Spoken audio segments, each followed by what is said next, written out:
Good morning. Michael here, and today we continue looking at Job 25 today. And I begin by a commentary that suggests the God who created the universe has revealed himself in a book, the book that we hold in our hands, the Holy Scripture. And there are numerous facts that we can gain about God from creation. But without this book, we are left in the dark about much of what God is like and what He requires of His creatures. And whenever we assume things to be true about God without consulting His book, we are in danger of getting things really wrong. This is the fate of the biblical character whose name is Bildad. We find him in the 25th chapter of the Old Testament book of Job, and he's continuing to assume certain things about God, apparently without much of even any biblical guidance and data, at least not enough to come to the right conclusions about the situation that his friend Job has been facing. And at first, Bildad and his two friends came to Job. They had heard of his trials and they intended to comfort him. But we have seen through these last 24 chapters that whatever these men are doing, it was not comforting to Job.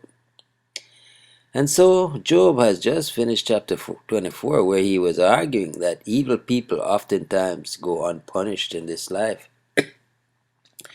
which would have been a rather scandalous thought to a man like Bildad, whose assumptions about God and the world were very dearly held, and yet apparently not informed by biblical data. And Bildad didn't like Job's last speech, in which he attempted to defend himself against a friend's accusations that he was secretly wicked.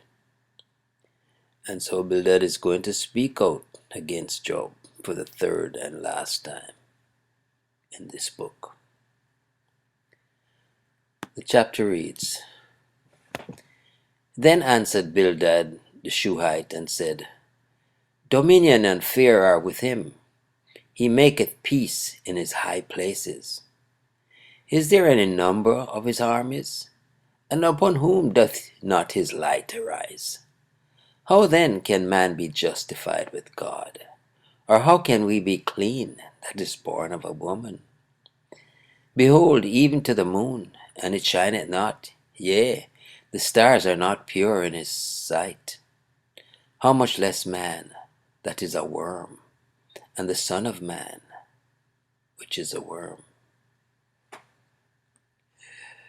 And here Bildad reminds me of a lot of people who, because they've heard this or that, and maybe even read a line, becomes authorities on God.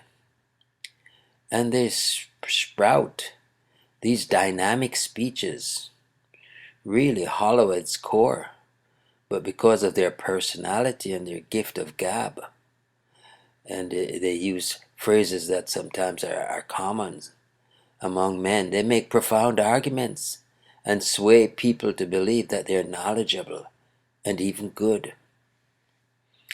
And oh man, as a country, we have suffered because of people who had the gift of gab, but whose dots never connected and led us down paths that were so evil and wrong. Oh, Job is a powerful book, and commentaries abound in the on the internet as to some of these chapters that are a little bit challenging to really get a good grasp of. And of course, it would be just too much to read it all here. But it's just to understand how some people will really make powerful argument when the contents of what they're saying is really hollow. You really have to listen and see if the dots connect. Because so many times they will stop mid-sentence and give you some grandma's story or some child who suffered story, and then get back to their argument. And of course, it's disconnected if you try to follow the argument. and didn't get swayed with the side story. Well, Michael here. We looked at Job 25. We're plowing through it. Maybe we'll even get to the end of the book. Trust you enjoy the reading and the understanding of how some people just format their speeches. Powerful enough to people who are not inclined to dissect clearly what's being said.